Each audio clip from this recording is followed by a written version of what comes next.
It is currently Sunday, August 20th, 2017. This is my third build day. Where we had left off on the build, we had finished assembling the rear axle. In the meantime, I did go ahead and put the servos in there.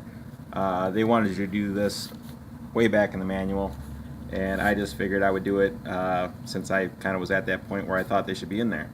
I probably should have waited for you guys to do all that stuff, but I just went ahead and did it and put it in there. I used some double-sided tape to stick the speed controller in, as well as double-sided tape on top of the receiver and mounting that on top of the servo. I left a bind plug in on an extension wire running off to the side. That way it's not getting hit with any debris here off the front. I should, in all retrospect, I should probably plasti dip the receiver. And you know, that's another thing I should probably say too. I talk way too much. I should be all my plasti dipping stuff that I've done, I learned that from watching RC Sparks Studios, from watching Aaron. I seen it on his videos and was like, wow, man, that is a great idea. I know he referred to other people too as well. So I mean, I don't know who came up with that idea originally or in the beginning, but brilliant idea. Very smart. As well as coiling these wires up. I've never done that before. This is actually the very first time that I've ever coiled a wire up like that. For years I've just been folding wires and tucking them and putting them in different places, you know, wherever I could just kind of find a little spot where they were out of the way. That's usually how I did it. Or I would run it along the chassis and, you know, try to eat up length, you know, that way. But this is the first time I ever coiled a wire, and it worked out pretty good. Once again, I learned that from watching Aaron on RC Sparks.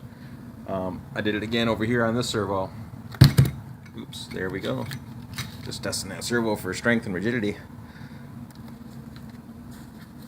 And coiled up this wire. Sorry, that is a pile of rubber debris that came out from in between the tread on those tires. As far as for coiling up these wires, I just used a bit like this, and worked out pretty good for doing this on camera, one hand. Coiled the wire tightly around the bit, all the way up, you know, just kept it as tight as I could as I was coiling it all the way up, and then just pulled the bit out afterwards, and that is the end result. Little pigtail there, curly fry. So once again, yeah, thanks to Aaron from RC Spark Studios for that little idea. Once again, he did reference other people as well, and other people in the hobby have been doing this for years. I just never have done it and never tried it, but it definitely works out good. Like I said, I use it on the speed controller here for this wire, and I'm going to be using it on the shift servo for this wire. As far as my steering servo wire, that comes out the back and runs along the side of the transmission, and right here, this black wire coming around and back up. That's like, you know, kind of the traditional method that I would do when I usually run wires. So figured I'd just throw that out there real quick. Little quick shout out and thanks to old Aaron from RC Sparks there. So all right, here we are. We are getting ready to bolt the chassis, or bolt the rear axle up to the chassis. In the last step, we had assembled the rear axle and put the links on. I think the links were the very last thing that we had done in the last video.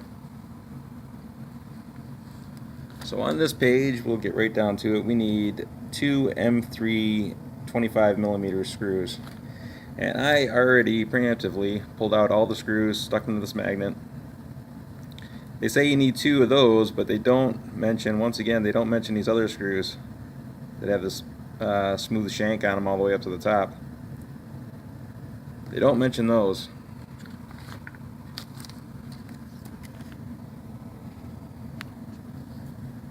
And they go through right down here at the bottom.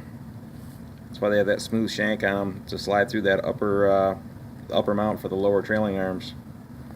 And then the threaded ones are going up on top through these mounts up here. So once again, something that they don't mention in the manual, that you're going to need these other set of screws, and they don't have them there. No parts listing as far as bags are concerned, what bag to reference it from. This is just a picture of the completed axle assembly. Alright, so we'll start on this. We'll get these lower trailing arms mounted up, and then we'll probably do the upper ones after that. 1 second to figure out where we're putting all these screws. Looks like these lower ones are going right through here. Those are the ones with that shank on them, so they can slide through on either side. And the upper ones are going through right up here.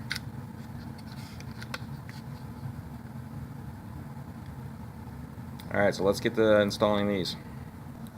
And before we get started installing that, I've just flipped the chassis upside down, laid the axle in there, just to make life a whole lot easier for assembling this stuff.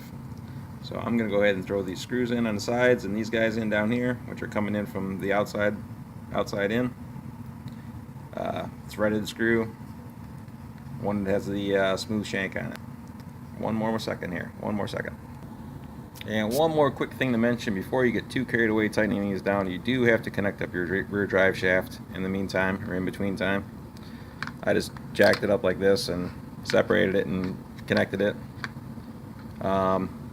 There is like a slim side, like two sides on either side that have like a thinner gap in between them, and then the other two sides have a slightly fatter gap in between them. So it does fit in there one way. Just adding that little tidbit to the information file there. Alright, so let me finish tightening this guy down and we'll be right back. And there we go, we are back. That is all together, making sure that the upper links are mounted in the correct position. Looking on the manual, and they show those screws going in the top holes closest to the top of the chassis. And I just got a hell of a workout because when I had this flipped upside down, I put them in the lower holes, and then I had to back them back out and put them back in the top holes. Whoops. So that is all installed. Drive shaft is connected. Still don't know where those sway bar links are going to hook up to. I'd imagine they are going to hook up to the shocks in some fashion or another. So we will turn the page.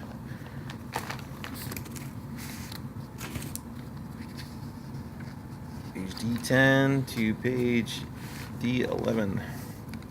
And that is just showing our completed chassis assembly so far. And like I said, they already put the servos in, way back in.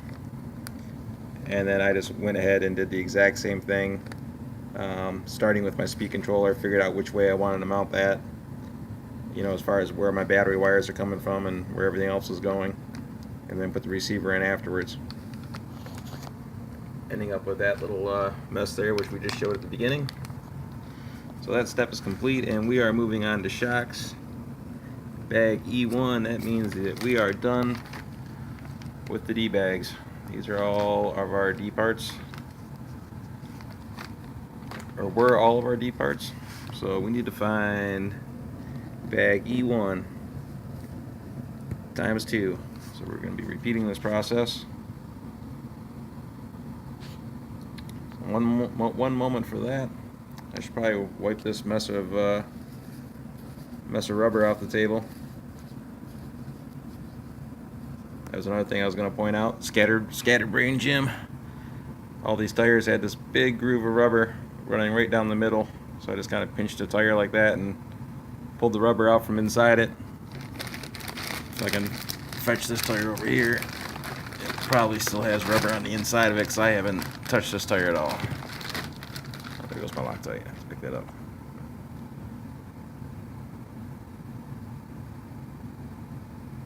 See that rubber groove standing up right there?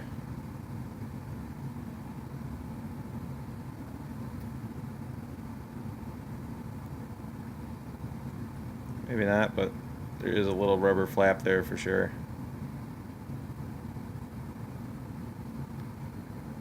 So I just pinched the tire and like that, and with my other hand just kept plucking the rubber out of there just to clear out the lugs.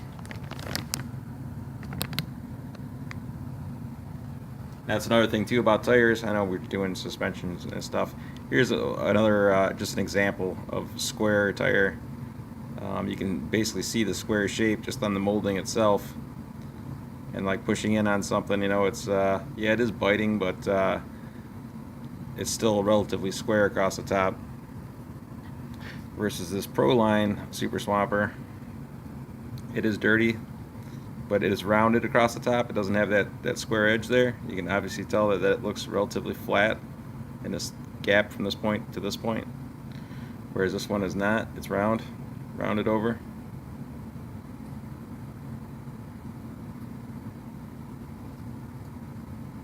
I don't know, better wrinkle, better grip, less likely to just sit there and dig a hole. I mean, this with a foam in it, definitely a good tire, a lot of side bite on it. Probably be great for mud.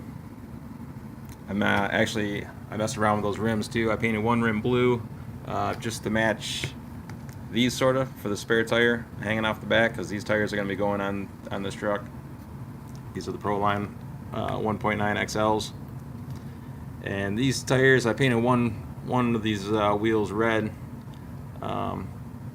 just so I could see what it would look like up against my trail finder, because I'm thinking about just getting a set of aluminum 1.9 wheels, because I think these tires would probably be pretty decent on the trail finder. A lot of side bite, it would probably look pretty cool on there. And then maybe a set of G-Made wheels, the ones that you can inflate, because this has no foam in it. But under the weight of the trail finder, it would be bottomed right out under the rim. So I wouldn't necessarily want foams in them, I don't think, but maybe some air-filled wheels would be decent. So we'll see about that. And obviously the stock color is like a gray chrome. Yeah, but these wheels suck. They definitely are not, even though I glued them shut, they still, one of them in particular, this one, still kind of holding the vacuum.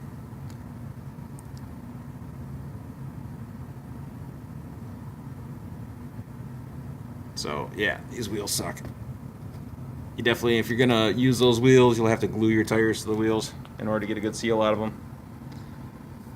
Much better off just getting a better wheel for it. So we'll move on, and we are going into parts bag E, wherever that is located. There it is right there, sitting underneath the truck.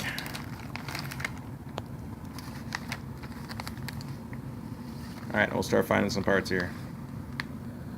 Alright, well, this is bag E and all its parts.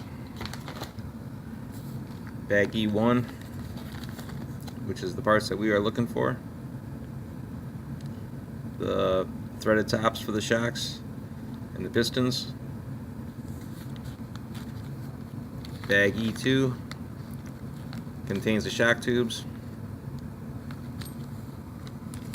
E3 contains the shock collars. This must be for the adjustable suspension, so these would be screwing onto the shock tubes themselves, along with the shock top. I believe that is right there, the little plastic top, some O-rings. E4 shock bottoms and some hardware. The spring retainers for the bottom of the shock. And bag E5 are the springs and some shock oil. It looks like they were pretty generous with the shock oil. And once again, that is Team Losi Racing shock oil there. Just noticed that. What's it say in the back? You guys are getting the same view that I am. I'm trying to look through the camera so I can make sure that we are both seeing even. Sorry for the glare. 32.5 WT. I do not know. We'll pull it out of the bag and get a better shot on that, so we're not getting the extra glare. Alright, so let's grab these parts. We're obviously going to need a ball joint, this end link, this piece of shock collar or top, the piston, and yeah, the little washer there that has the hole to mediate how much fluid is going through the shocks, to whether you want a stiff shock or a soft shock. something like this with having 3 holes in, it's going to let a lot of fluid pass by, making that a softer shock. Whereas that one would be a little bit stiff, a little slower dampening, because it takes more time to get the fluid through the hole. And this looks like it has a little white band around it. Same with that thread. That looks like Teflon tape. VTR 23303, and it is not listed on here as anything. Of course, they don't have anything really listed on here. And they show you the part numbers, but they're not telling you what it is. I mean, that might just be the part, but that definitely looks like Teflon tape wrapped around it. I might actually have to do some digging to see if I can find some Teflon tape. All right, well, let's get our parts out.